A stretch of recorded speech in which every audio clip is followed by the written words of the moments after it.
yadda na fara YouTube daga zero gaskiya ba ƙarya ba. Jama'a assalamu alaikum, sunana Autari Hila. Kuma idan kana son fara YouTube daga zero, wannan bidiyon naka ne. A yau zan faɗa maka gaskiya ba tare da ƙarya ba. Yadda na fara YouTube ɗina har na samu subscribers 49. Kafin ki tsallake wannan bidiyon ki sani, ban fara da kayan tsada ba, ban fara da sani sosai ba. Amma na fara ne kawai da yunkuri. Yadda na fara, da farko ban san komai ba game da YouTube. Amma na ɗauki wayata kawai na fara recording. Ban damu da perfect ba, ban jira sai na ƙware ba.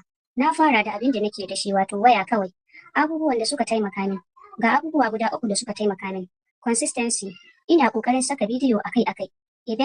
Idan ba kullum bane, simple content. Ban wahalar da kaina ba. Ina magana ne akan abubuwa da na sani. Koyon sabo.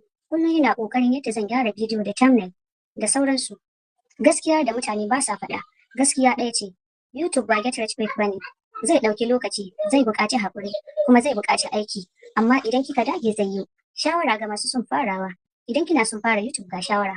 Fara da abin da kake da shi. Kada ka jira sai komai ya zama perfect.